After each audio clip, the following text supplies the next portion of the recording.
Hi, it's Dr. Michael McNeil. Welcome back for part 3 of my end times primer. I think I'll call it the end times primer.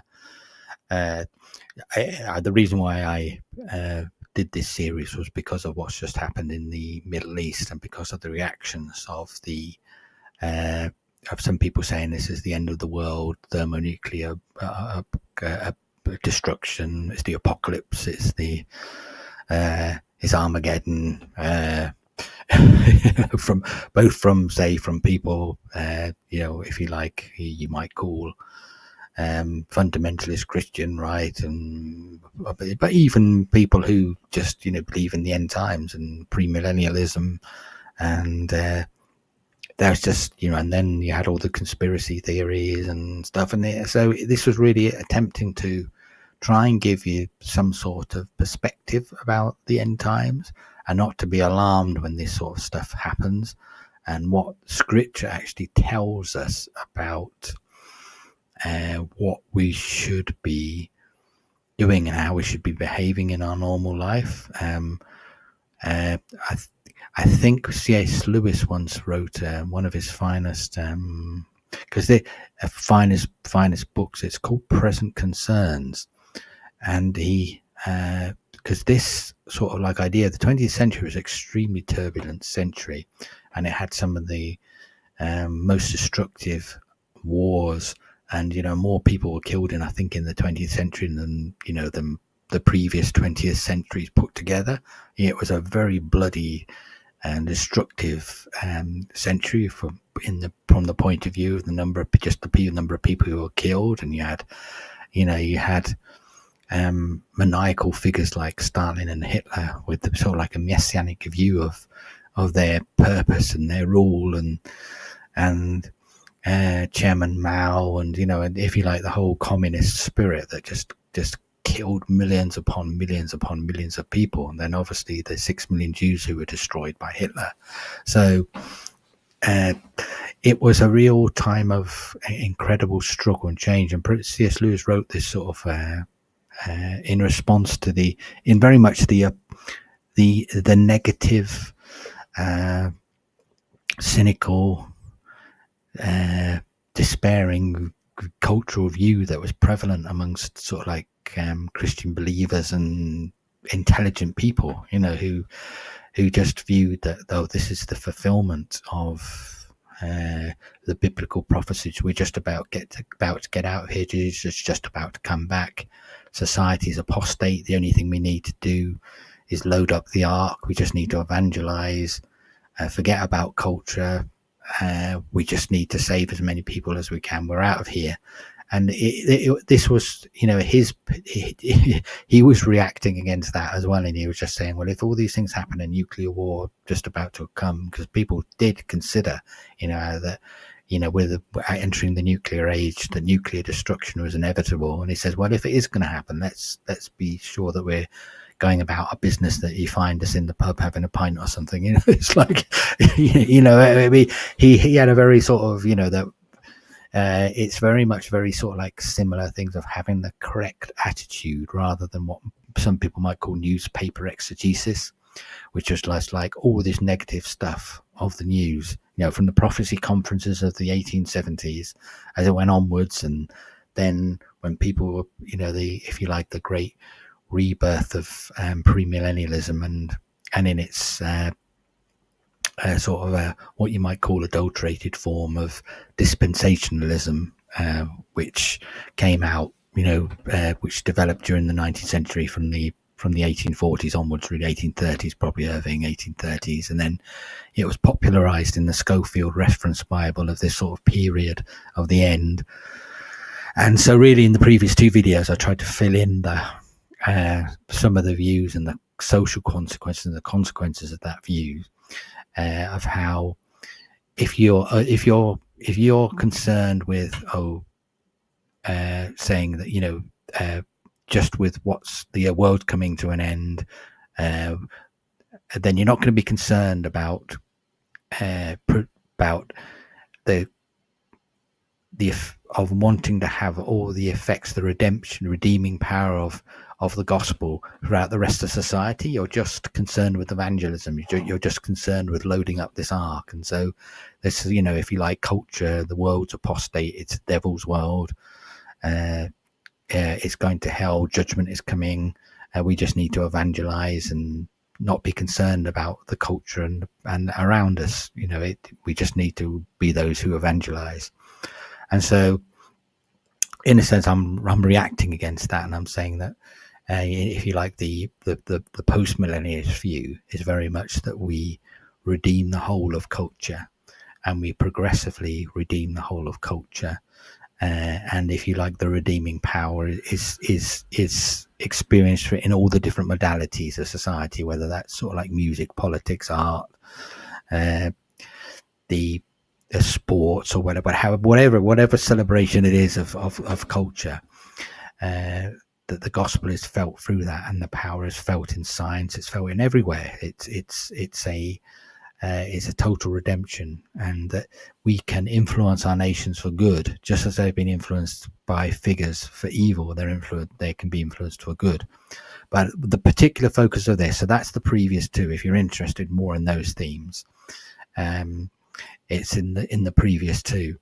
In this particular one, what I want to consider is defending my view, because one of the big criticisms that premillennialists in particular will level against postmillennialists are considered the crazy minority. We're the optimists, we're the positive ones, we're the ones where the power of the gospel is going to be throughout the world. But you can, after the cynicism of the 80s within the Christian culture, because it was rapture fever, people said we're getting out of here. It's like I said, 1988, one generation after 1948, 40 years, we're out of here. Then that was put back to 2007 because obviously we Jesus didn't come back in 98, so it's put back to 2007 because the Jews only got control of the whole of Jerusalem in 1967. Then there was some other stuff, and that's when you had all the Left Behind series that were insanely popular. And then you got stuff in 2012 where there was lots of blood moons, and then people were thinking this is right. Other people were doing special calculations saying, yeah, Jesus is just about to come back again. And so it's cyclical. This always happens. And there's always theologies of imminent return. And the only way we can address this, so the theologies of imminent return, is to actually understand what our responsibility is as believers during the last days. And I think Scripture gives a really strong view in the same passage where Jesus is talking about the end times in response to answers that he's giving to his disciples. You then see in which is Matthew 24. Then in Matthew 25, you then get a very clear view of how Jesus expects us to live, and you see this in Thessalonians as well, because the Apostle Paul had to deal with people giving up their jobs because they expected the return of the Lord was imminent. Because Paul himself had written in other places, he said, because of the trouble of this present time, don't even bother getting married. He obviously clearly believed that Jesus was just about to return, but he had to deal with, in Thessalonians, he had to deal with people giving up their work because they believed that the coming of the Lord was imminent. And that's where the famous passage is sometimes misquoted out of context, I think, by those on the right, especially, where it says, if you don't work, you don't eat. But it was done in this context of eschatological craziness, where people were so convinced the return of the Lord was just about and to happen that they were giving up their work. And so he had to address this. So I feel that in itself is one of the pointers of how we are expected to behave in this environment where we think, oh, right, Jesus has just come back. So no matter what your perspective is, whether you do think, because the world is getting evil, evil seems to be on the rise, and craziness again is a sort of like has emerged. But I suppose, if you consider yourself living during the dying times of the Roman Empire, or in the just before the Russian Revolution or the Chinese Revolution, if you like, the Cultural Revolution in China and stuff, the level of craziness and of violence and destruction, you might well, if you didn't have the same sort of like perspective, if you were sort of like a Christian and all you'd learn was what people were telling you, you would be in panic as well. You would have thought the return of the Lord's here, or you'd either be rejoicing and you're sort of right, I'm getting out of here right now, or you'd be thinking, yeah, the Jesus must be coming back because culture's so destructive. But unless you form some sort of intellectual and resistance, you're going to be sucked into this sort of like way of thinking. And whereas in cultures and in societies that have grabbed the power of the gospel, and you can see that an amazing reformation and a restoration within that culture. And so let's let's have a look at, because what I'm going to do is I'm going to share this screen, and you should be able to see it as well. So could share the window. Okay, so share this here. So I'm going to move this so that I can see it, where you'll still be in. Maybe we need to just shrink that down a little bit so that it's not getting chipped off. I was sort of trying to work out how to do this earlier on, and you can do it. You're just going to get the right drag marks. There you are. So let's push this up here just so that you can read it. So Matthew 24. I've already discussed why I've picked Matthew. Matthew's Jewish, the most Jewish of the if you like of the Gospels, and so he has quite a lot of details here. And he's referring in a Jewish context. Luke tells this story a little bit differently because he's talking to Gentiles. So some of the Jewish stuff he's not remotely interested in, so he skips over. And Mark's is a compressed and very personal sort of account of this passage. I think Matthew's probably the most useful in here. So I'm going to read that. Well, he says, so that this is the great eschatological passage of Jesus' teaching. This is the real focus. So Jesus is just leaving temple courts. The temple was the center of the Jewish cult at that time. The head center of the Jewish nation. And in some ways it still is, that's why you have the Wailing Wall, and there's a mosque on the Temple Mount now. But this was like this was the center of the Jewish. If there was no temple, it was like there was no Jewish nation. And that's why when the temple was destroyed in AD 60 or something, that was considered the end of the Jewish nation. They were spread. That was the end of Israel.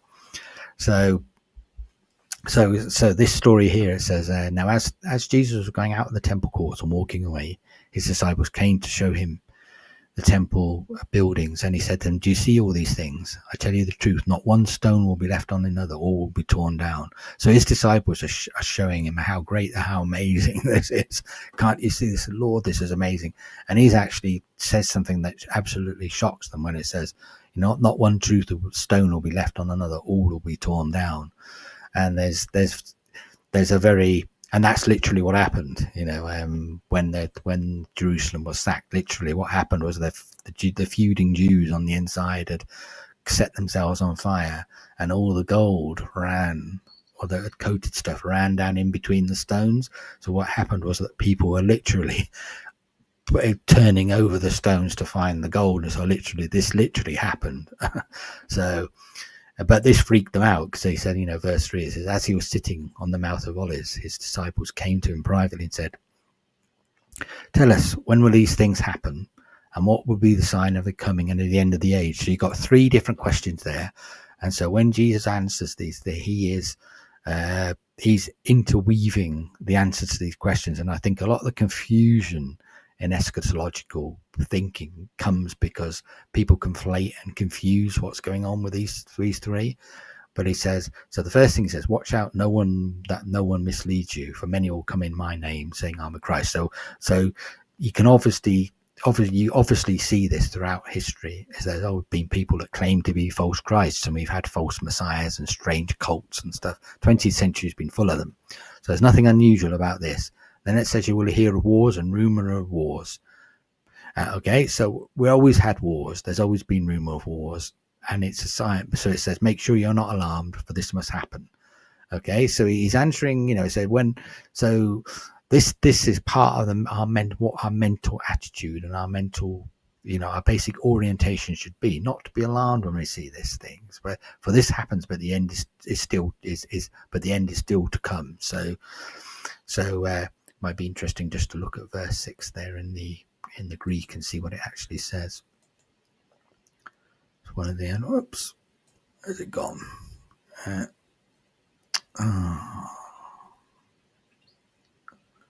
Where did that move? 24 verse 6. That's what I was trying to do. Then we can look at actually what the Greek says. Excuse me. Yeah, so you will hear, and hearing many, hearing but do not fear. So it's actually saying that at the end there's, but yes, so the end, so it's very much emphasizing the completion, the finish of things has not yet happened. But the end is still yet to come. Because so another characteristic is nation will rise against nation, and people do make the interesting observation there. So if we go back to the Greek, you can see it's ethnos. So if you know anything, if you don't know the Greek alphabet, that's okay. But you can see E, so that's like E, that's T, TH, NOS, ethnos, where we get the word ethnic from. So if he's saying that one of the characteristics of if you like the end times is that nation will rise up against nation, kingdom against kingdom, and again that's we've had 2,000 years of that, of different ethnic groups fighting with each other and kingdoms, right? So on its own, none of this is that significant, and there we are, famines and earthquakes. That this is characteristic of just living on planet Earth. So there's nothing unusual about this. And he said all these are the beginnings of birth pains. But then something special, another sign is that, you'll be handed over, persecuted, and they will kill you. You'll be hated by all nations because of my name. And then many will be led into sin and will betray one another and hate one another. And then many false prophets will appear and deceive many. And because lawlessness will increase so much, the love of many will grow cold. Okay, so we've seen all this stuff, and this has been a characteristic of throughout the centuries. So yes, people have been handed over. They'll be hated. Christians have been hated on. Protestants, Reformation, the early Protestants were chased all around Europe. They were hated by the papacy. You had the Spanish Inquisition. People were tortured and mutilated in the most. So all this came to pass. You'll be hated by all the nations because of my name. Okay, so Christians, real Christians, believing Christians,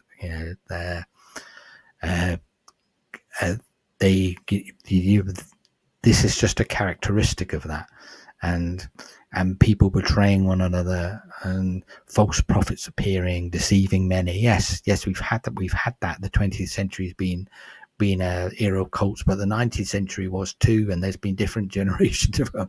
So all this stuff has gone on, and all this stuff has happened. But but it says, and when the sin, because lawlessness will increase so much, the love of many will grow cold, and it's very, very easy to become when you see so much sin, and when you see so much the progress of it, it's very, very easy to become hard-hearted and unresponsive towards it.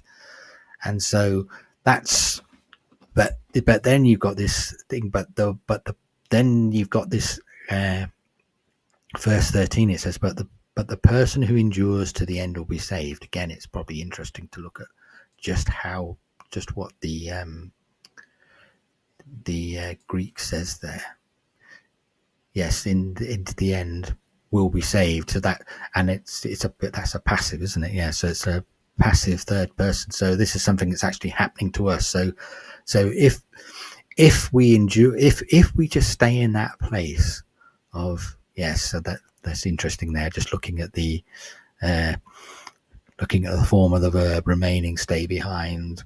Yep. So just it's like if you like your salvation, the words again, the word saved, people make it's, if we look at what it, the saved, the first word is sozo, sozo. If you know, that's like a long S, a long O, a zeta, which is like what we'd call Z, another, and the omega again O.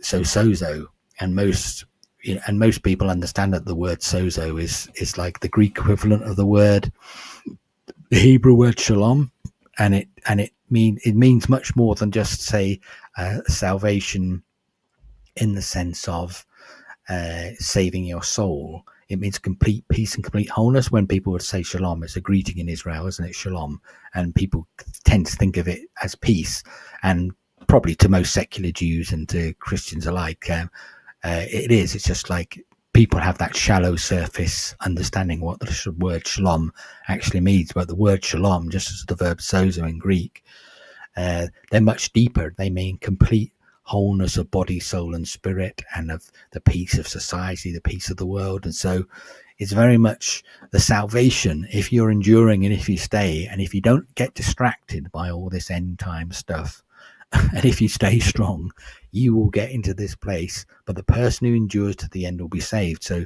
even when all this negative, even when you see this this great negativity and this great outbreak of evil, and you think crazy Islam and crazy communists and anarchists and people burning down, and people just seem to be having completely warped brains, for it was like, it was a bit like Mad Max, wasn't it? And in the riots in LA, it was like, the somebody wrapped an American flag in a Mexican flag on top of a burnt out sort of taxi, this driverless taxi, and it was like a scene out of Mad Max. And when you're confronted with that sort of type of craziness, you might think it's very easy to lose and just say and be gone. Like it says, because of lawlessness, the love of many will grow cold, and you'll just give up on the world, you'll give up on society. But it says, but the person who endures to the end will be saved. So if we don't allow that, we will have the strength and the wholeness on the inside of us to stay stable. And it says, and this gospel of the kingdom will be preached throughout the whole inhabited world as a testimony to the nations, and then the end will come. So there's never a time, no matter how destructive, from the words of Jesus here, there's never a time, no matter how crazy or how the world gets, the gospel still will be preached.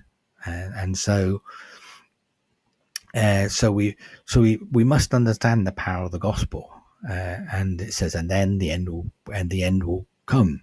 Okay, so we should, the end is just going to come, and we needn't be concerned about when the end is going to come or how the end is going to come. We just need to be concerned in the sense about the preaching of the gospel and the salvation of our societies, and the, if you like, the gospel getting in.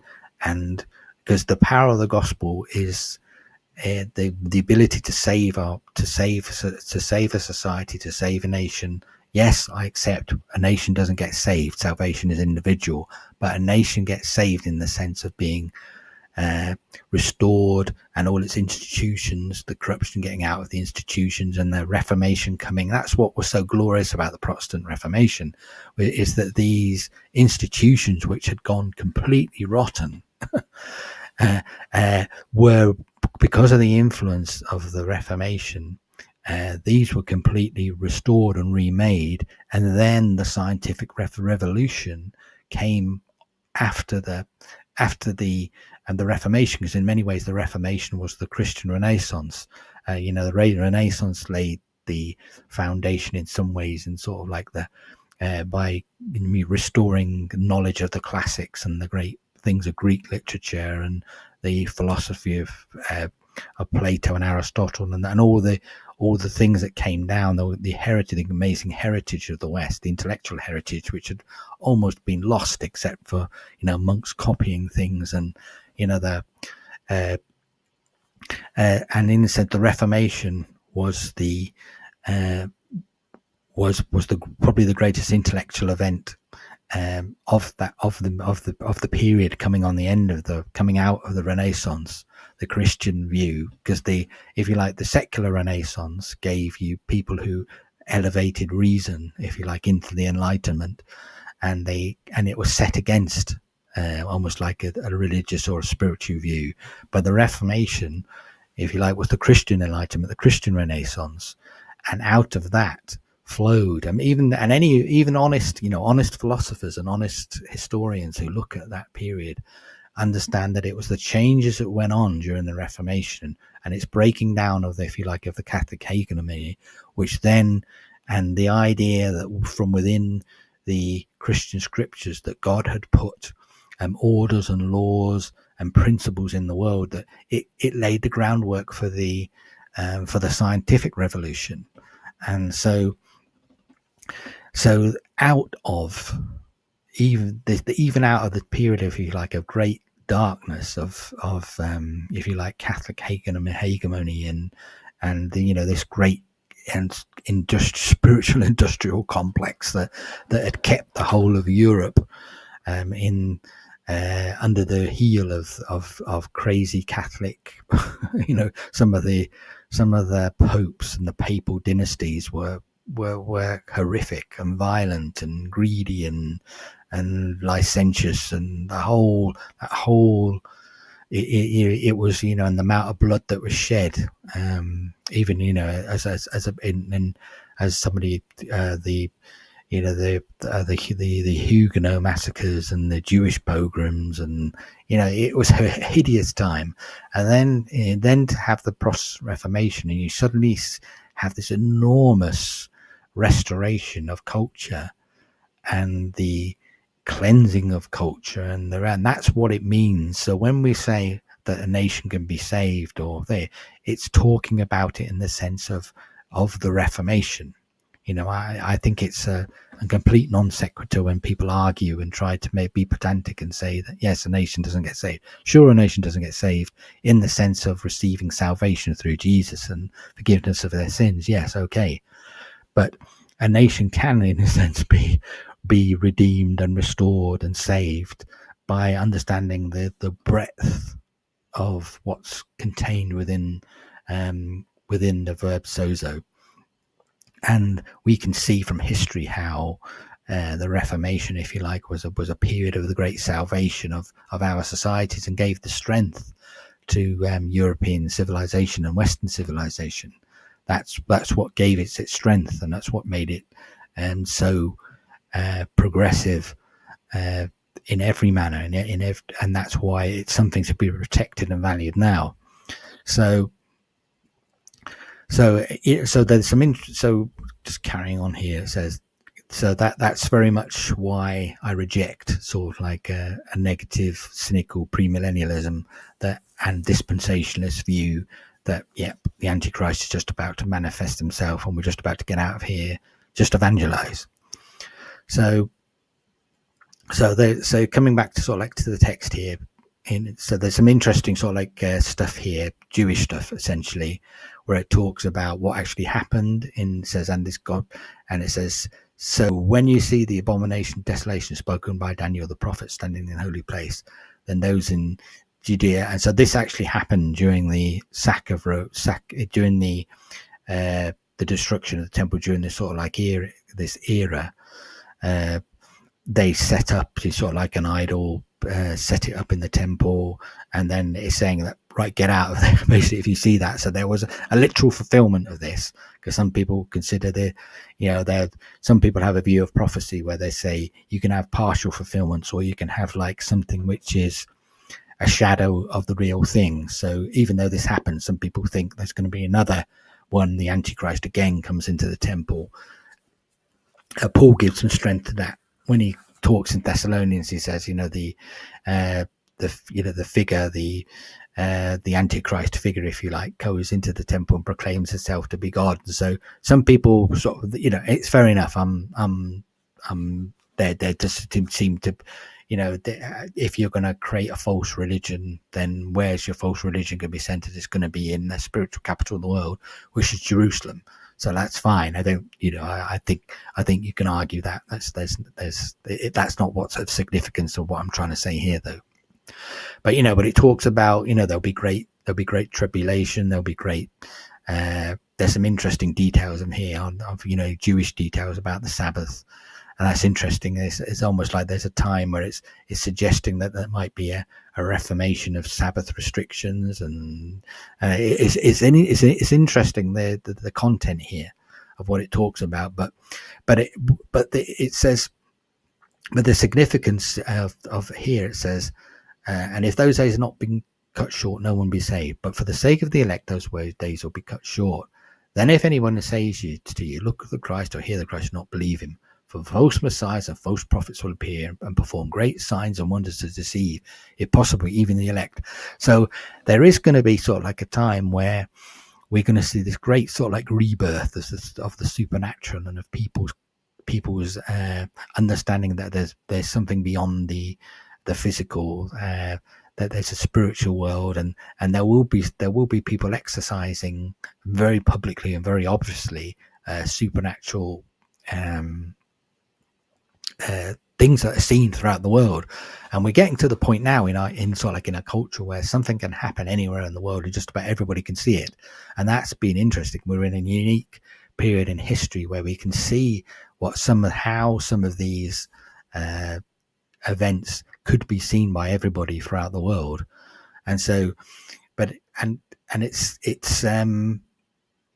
again, he's saying, there might be all these false messiahs and false prophets, but we're not to sort of like to be overly concerned with that, because if it says, and wonders to deceive, if possible, even the elect. So if we've got some sort of consciousness, some sort of awareness of what the Spirit of God is saying and how the Spirit of God is leading us, we should not be overly concerned with this, because in verse 27 it says, just as the lightning comes from the east and the west, and east and flashes to the west, so the coming of man will be. Okay, so there will not be any ambiguity for the coming of the Lord. It will be so obvious and it will be so dramatic, okay, that it's not going to be something that you need to be concerned about. Has the Lord come? Or, is Trump the Antichrist? Or, we'll know. Okay, so and this is why I don't, it talks about, that when he's coming, it says just as the days of Noah were, so the coming of man will be. So, and for in those days before the flood, people were eating and drinking, marrying and giving in marriage, and Noah entered the ark. Okay, so society is going to be going on as normal, basically, because some people consider, especially sort of, they consider there's going to be some sort of like apocalypse, and there'll be the remnant, The Last of Us, isn't there? There's the series The Last of Us. There's been this great sort of like event, or they think there's going to be some big plague, or you get these sort of like pictures of the end times from people, or from reading the book of Ezekiel, or they all need interpretation, they all need to be understanding, and maybe I'll do more in a series going through some of those sort of like passages, try and give some sort of context to that. But it very much says here, it says, but it looks like there's a normal society going on. There's still people eating, drinking, marrying, giving in marriage. There are people working, there's people in industry. 2 men will be in the field, 1 will be taken, 1 will be left. So you get the very, very much a concept of there's still a normal processes of the world. There's still a normal, the societal functions are still here. We're not living in some sort of post-apocalyptic wasteland because there's just been a nuclear furnace somewhere. And there was somewhere I saw there. Where was it here? I knew nothing until so coming near.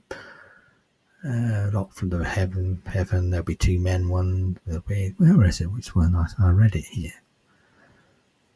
And they knew nothing, it'll be the same in the coming out. I've lost it. So yeah, where do I want to go from here? So the Son of Man will come at an hour when you do not expect him. So there's going to be something very unexpected about the coming. And so for the people who've got all their charts and have worked out when Jesus is coming, to me, that's all a distraction. It's a massive distraction from our own responsibility, is what we should be doing as believers on the earth now, and being those who are salt and light in our culture now. And so, and this is when this is where I think this passage becomes very, very useful to the overall post-millennial perspective, because it says in verse 45, it says, "Who then is the faithful and wise slave or servant, indentured, it's whom the master has put in charge of his household to give the own slaves their food at the proper time." We've got the funny, and that word slave is quite strong. It's interesting why I don't know why the NET have picked that word, nor because the word let's have a look at that and just confirm which word they use in there. So it's 45, wasn't it? 45. Let's switch over to the Greek. It says, are we in? Yeah. Use faithful, yeah, doulos. So that word, so like doulos, refers to somebody who was like what we might call, it's not like a chattel slavery, which is like when people think of slaves, they think of sort of like Africans in boats or on plantations or something. This is not the idea in the word doulos. It's more like somebody who voluntarily has given themselves to fulfill the vision, or they've sold themselves to somebody, and in return for their labor, after 6 or 7 years, they would be released and they would be a free person. So this is the idea, in the sense of us being in there. It's showing that we're not like chattel slaves to the Lord. This is what's so wrong about having a collar on like a slave. Some of the Episcopalians and Anglicans and Catholics and stuff, you got as if the idea is sort of like as if you're a chattel slave, the Lord is pulling you along. It's not. You're voluntarily sort of like giving yourself to somebody and fulfilling, and in exchange for your labor you'll receive. It's much more of a collaborative relationship here. It's not like we're not just like slaves of the Lord. We're servants, we're sons, and it talks about us being not just servants, but we're sons and daughters. We're those that are part of the redemption of the human race. So, but it says here, who then is the faithful and wise slave whom the master has put in charge of his household to give other slaves at the proper time? Blessed is that slave whom the master finds at work when he comes. I tell you the truth, the master will put him all his possessions. But if that evil slave just tells, my master has gone away a long time, and he begins, and so you got this sort of like picture,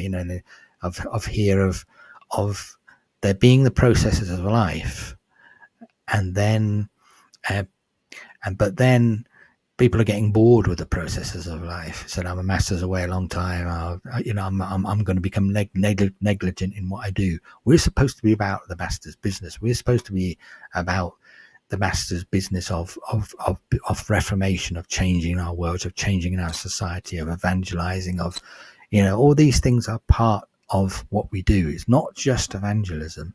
It's not just, if you like, being concerned with the reformation of society, but it's both.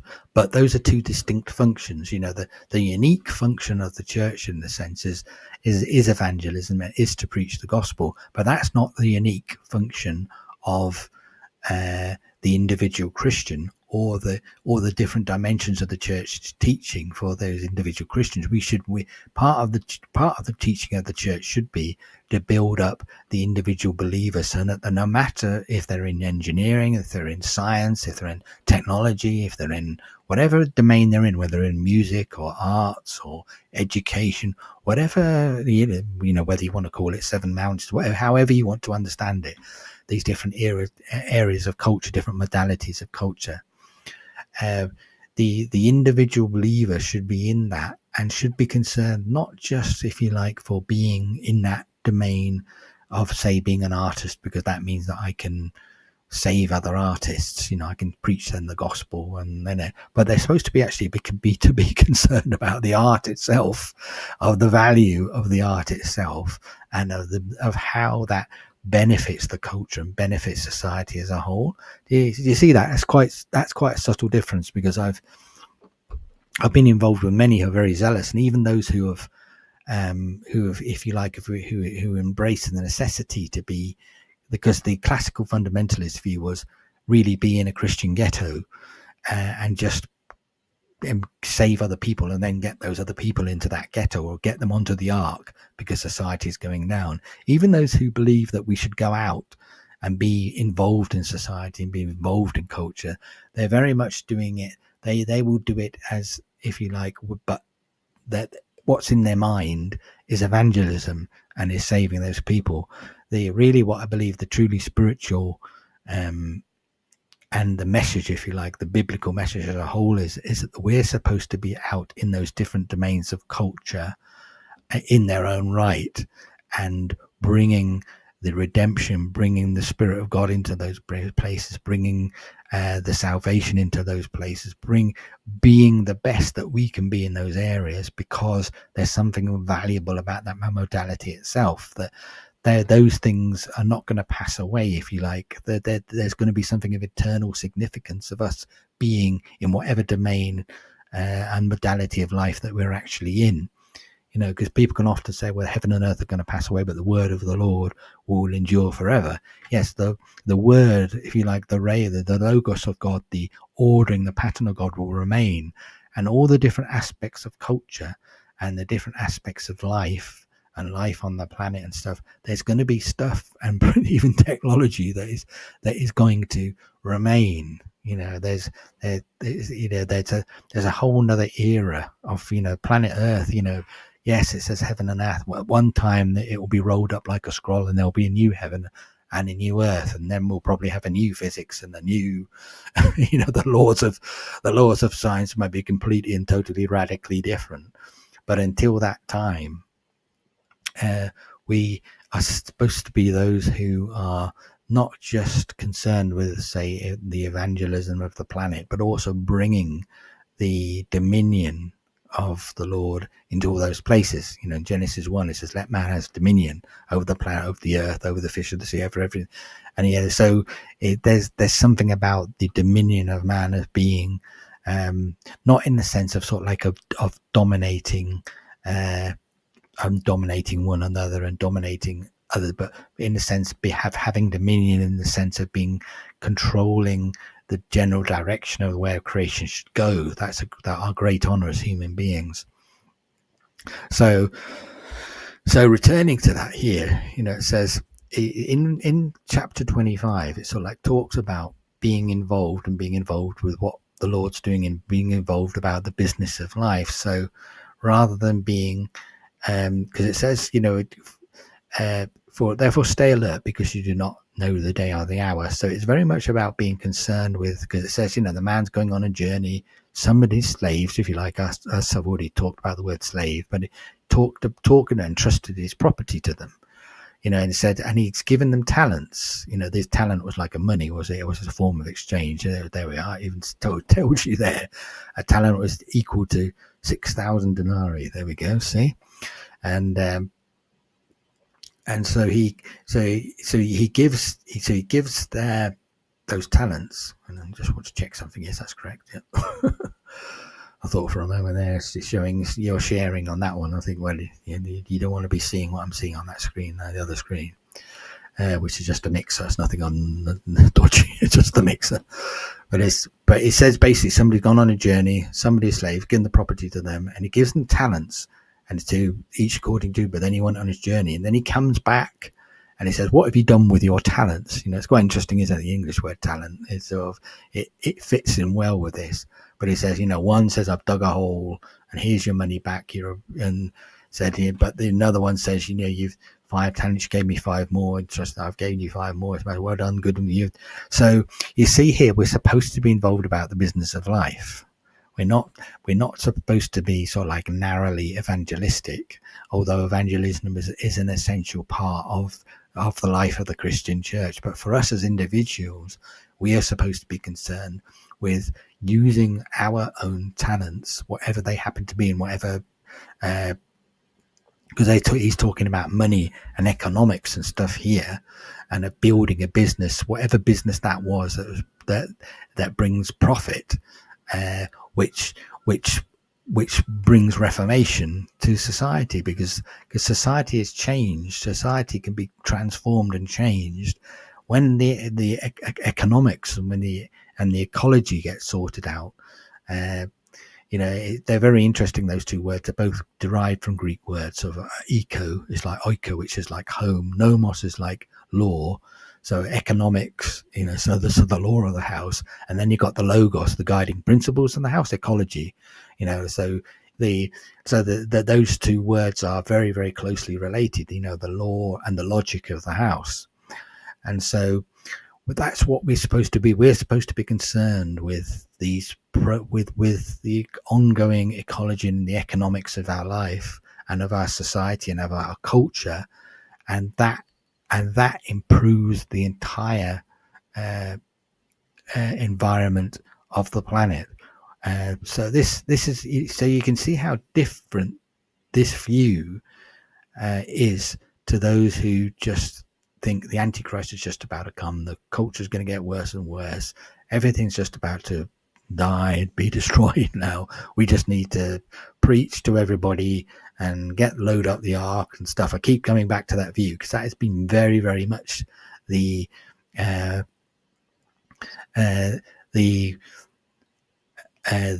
view of classical premillennialism now, or especially of dispensationalism, which has like been the 19th and 20th century version of it. Now that's not true of every premillennialist. There are some premillennialists who've tried to be more responsible. There are those who are concerned, who are creating universities. We've moved beyond, much more beyond the if you like, the classical sort of fundamentalism of the sort of like the 1940, 1920, some of that, that sort of very ghettoized sort of like view, and then when you have, the development of fundamentalist sort of Fuller Theological seminary and stuff, that very much moved beyond that primitive view. But you still got this very much people who believed it's a distraction to be involved in the only reason you're involved in sort of like different modalities or in different regions of society is for the purposes of evangelism. They don't consider it as part of the redeeming of the whole. And that's what I'm really trying to sort of like to express here, and say that these passages, in my view, give you this pattern. All right, be involved with the business. It says here, you should have deposited my money with the bankers, and on my return I should have received my bank with interest. It's like some people think filthy lucre, from the old King James, filthy lucre. Sort of you shouldn't be involved in the financial system of the world at all. It's no, we're supposed to be redeeming the financial system of the world. We should be doing better economics than the world, not worse. We're supposed to be those who are influencing it for good. And it gets very vivid, doesn't it? Throw that worthless slave into the outer darkness. So that's quite an arrest, isn't it? Are you overly concerned with evangelism? You don't want to be called this worthless slave. You actually want to have some worth in the other areas of your life. Now, I'm going to say there's people who are passionately evangelistic, and that is their life. And they're called to that, and they're called to be evangelists, and that's fine. There's a ministry of evangelist, being an evangelist within the church. And it's a ministry, it's an office within the church. I'm not criticizing that in any way, and we're all called to do the work of an evangelist, to communicate with those who are in our orbit. I've got no problem whatsoever with that. Don't consider that what I'm saying is taking people off to say you don't have to evangelize or you don't have to be involved in the conversation. But I'm just saying that your whole life, in a sense, should be a conversation, and you being who you are and you being the best at what you are should be part of your conversation in life. And that's what I'm sort of like I'm trying to push, is to say, if you are the best at what you are in whatever area of life, people will notice that, and people will give you the time of day, especially people who are not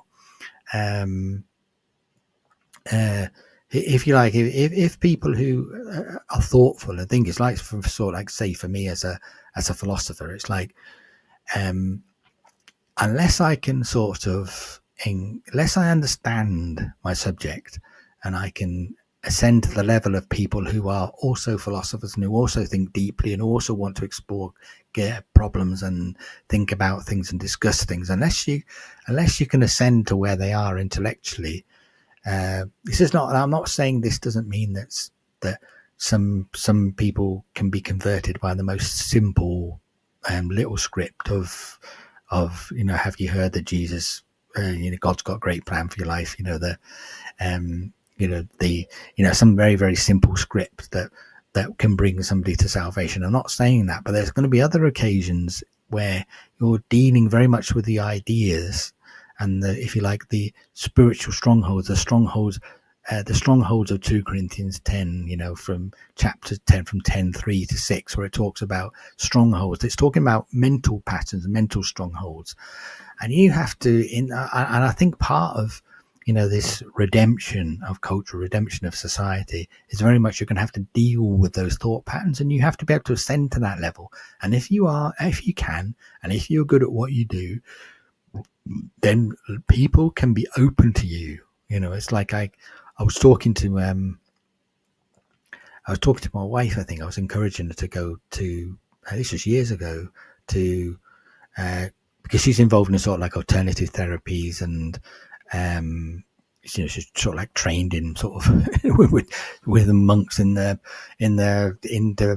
so she's sort of like got this very because she's Japanese, she's got this very sort of like Eastern sort of like view of the value of this type of thing, which can make people in the West very uncomfortable. The value of acupuncture and massage, alternative therapies and aromatherapy and all this stuff. People can think, oh, occult. They can sort of get very nervous, especially Christians in the West can get very nervous about it.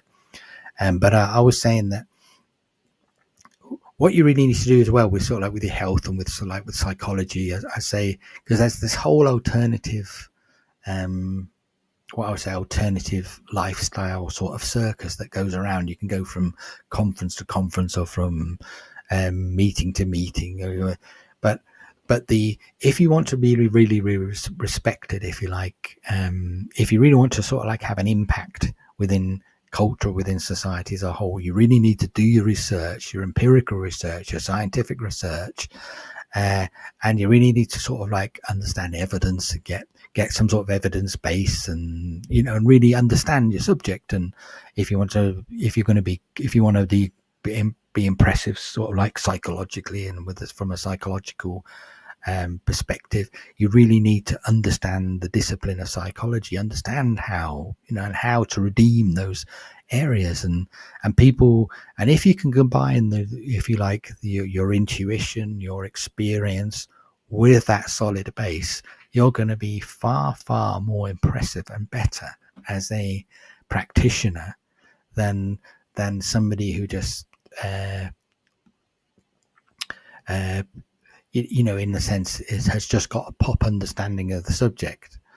And so, I'm not talking about credentialism here. I'm not talking about that people can't having enormous insight and enormous value in what they say. They just can't express it because they haven't studied. And sometimes study can be a hindrance or impediment to actually coming to an understanding. But I am saying that somebody who's got an honest intellectual attitude, who focuses on, if you like, the discipline of and the breadth of their subject, and actually knows what they're talking about. Because sometimes people are completely put off from engaging with you because you obviously don't know what you're talking about. And if you're the sort of like the person, if I'm involved in a conversation where the person just doesn't know what they're talking about, they're trying to tell you something, but you think they just don't know what they're talking about, they don't know enough. And now, the Lord's definitely, I've been in this, I've had to, learn in a sense to be gracious to people in certain sort of like environments, because I know I'm going to be involved in certain things, and I've got this strong opinions about things, and I know that somebody else might be thinking about me, this person really doesn't know what they're talking about.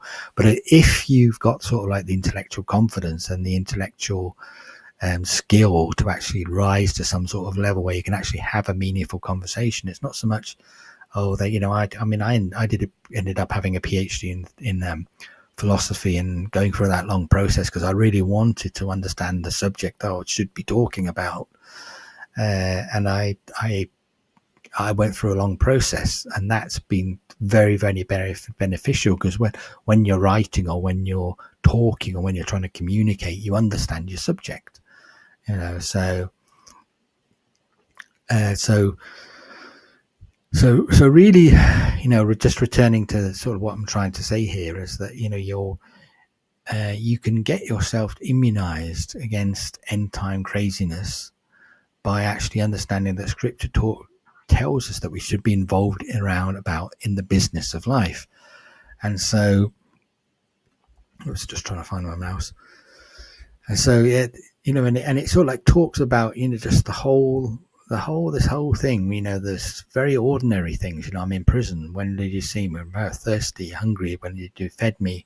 These are, when you did the least of these brothers, you did it for me. There's a particularly Jewish dimension to that, which I'm not going to talk about, but it's like, can't you see how these are ordinary things of life? And then for those who become super spiritual, it says, you ignored it, you missed the life, and depart from me, into fire, and because it says that those who go into eternal punishment, the righteous into eternal life. So there's much more in here, and because the people who are overly involved in the spiritual things here, it says, Lord, when did we see you hungry or thirsty or strange or naked or sick, and did not what you needed? It said, I tell you the truth, just as you did not do it for one of the least of these, you did not do it for me. So you can miss the sort of like the details of life because you're too concerned about these grand things of eschatology. We should be very, one of the things, I think it's Simon Blackburn, who's a great philosopher, analytical philosopher. He's a Cambridge philosopher, and he says this is like a Wittgensteinian sort of like insight of the way that you keep your philosophy sane is by binding it in living in the real world. And I think that's a real profound insight. The Wittgenstein was a man of who he was too full of philosophical revolutions in his lifetime. But he was saying one of the in his later philosophy, especially, he said that the understanding language, if you like, the meaning of a language, well, it's in its use. And that's a profound sort of like insight, because people were trying all the logicism of the early 20th century and of the logical positivists and stuff that abstracted it out of life, and the logical atomism of Russell, and trying to sort of, reduce the language and meaning and to logic. And whereas really it wasn't, it's much more about the richness of actually of the processes and the existence of life. And Blackburn's very much trying to, I think Russell did recognize that to a degree in his work as well, because he did have a very, in his attack against skepticism, he did say that, that he couldn't deal with a lot of the logic of it, but he did say, that Cartesian skepticism just becomes an intellectual, it becomes like intellectual stupidity. Whereas Wittgenstein takes it further and actually says, no, he has a completely wrong sort of understanding. It's not just that, yes, skepticism is stupid and naive. It's that the reason why you can end up doing that is because you're not living, your philosophy is not grounded in living in the real world.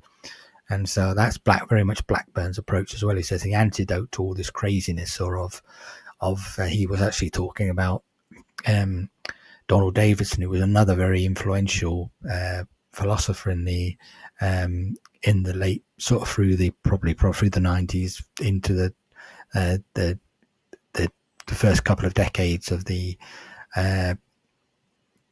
of the 21st century, somebody who was influenced. Davidson was one of Quine's sort of like disciples, and who then took Quine on, but the Davidson sort of like said where Davidson went wrong. Blackburn saying that where Davidson went wrong was because he tried to understand what makes something true or beliefs in the abstract rather than grounding it in the processes of life.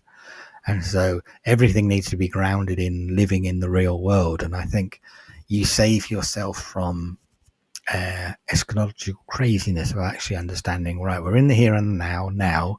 Yes, we've got to look and we've got to understand our, if you like, that we're going to, that at least for a period, we're going to have some time in heaven in the immediate presence of the Lord. But then it says, this is what I think people miss, is that residence in heaven is not permanent. There'll be a time where, if you like, heaven comes to earth, and there's a new heaven and a new earth in the sense of being complete renewal. And so that we are sort of like in that period, we will be those who are representing, we are the redeemed, if you like, the redeemed class, who then ensure that the earth doesn't go rotten again. And so our time in heaven is a temporary time until the whole, it says until the whole of the Gentiles come in, then all Israel will be saved, and then the end will come, and then there's a new age. But that new age is very much a time of when, whether you consider it sort of just the millennial period, we'll be returning as, if you like, the government of God during that period. And then the end will come and we enter into eternity. But our time, our final destination is not heaven. Our final destination is to be those who are the rulers and who have dominion on earth, which takes us all the way back to Genesis. So it is true, we have to be looking not just at the things of this world, but we have to look towards the things of Christ and the things in heaven. That's all fine, but we must. But where we get out of balance is that when we forget about our actual final purpose, which is to be the representatives of God and bringing His dominion into the whole of creation and building culture. So I hope that has been given like a different perspective of, regarding these passages, because it's so easy to, I think, with eschatology especially, to go completely off the deep end and be concerned with signs and blood moons, and you lose the grasp on living in the real world and of being a useful believer in this real world, or whatever it is you're called to be, whether it's a beautician or a lorry driver or a sanitation worker or whatever it is that you are called to bring order and to bring structure with. So I hope it's useful, and you needn't be concerned when when there's wars, rumors of wars, and when there's stuff is kicking off in the Middle East or stuff, and we might be on the verge because of what's gone on in the Middle East. We might be on the verge of a new era in the Middle East, and so it'll be interesting to see how people prophetically tried to reinterpret that and said, yes, it says, when we're all peace, because you can with prophetic viewpoints and with eschatological viewpoints, you can there's a something which Quine talks about. There's a philosopher, Quine. He talks about, and I think Kuhn might mention this as well, as philosopher of science, Kuhn, historian and a philosopher of science, Kuhn, who talks about you can have a theory and you can continually try and revise it. This is very much, I think, Quine. Kuhn maybe slightly different with how he deals with it. He would say it's a completely, but this idea of a theory, you can try and continually revise your theory to fit the new data. You needn't ever give up your own theory. It's a bit like believing in a flat earth. If you really want to, you push and you can talk about they sort of like the stars, and you can have your complex differential equations and you can use them. But the thing is, it's actually much simpler to consider the Earth as not flat and stuff also going around the Earth, and the Earth going around the sun and not stuff going around the Earth. It makes it much simpler to explain phenomena. But if you really want to, you can insist, right, the Earth is flat and the Earth is also the center of the universe and everything rolls on the Earth. You can get incredibly contorted with your explanations and come up with all sorts of rationalizations to explain, and give an empirically adequate account. But that's called the immunity, something that Quine says, you can push, because there's no, in his view, he was saying there was no ultimate referent for your, for the terms, and therefore you can, true objectivity is impossible, and therefore you can construct, which is something that comes out in postmodernism as well, but not in Quine. Quine was quite different from the postmodernism of, say, Rorty or the deconstructionists. I think it was very much different. He was saying, he was still very much interested in a scientific account and the whole of science and your view of nature, and like having a coherent and predictive quality to your theorems and your theories. But he did say that one thing he did say is, because of this ambiguity in the terms and the lack of true objectivity, because you're always, he was saying that you can, if you want, stick with whatever theory you want. And with eschatology, you can stick with your eschatology no matter what. It doesn't matter how much evidence. In many ways, it's almost like a meta theory of a theory of theories. Eschatology is one of those areas where I think the scripture is so complex and people can reinterpret things and make things sound however you want. Whereas what I really think you need to do is take a step back and understand from Genesis to Revelation. It's really all about bringing the government of God and fulfilling that dominion mandate within Genesis. And you see that mandate fulfilled right at the end of Revelation. Maybe I should say, perhaps, before I go there, say something about the book of Revelation. So maybe I can pause it here and go and have a drink of water, because I'm getting a little pause here. Then talk a bit about Revelation, because I think Revelation is the biggie, isn't it, for many people. So I'll be back, as Arnie would say in Terminator. I'll be back.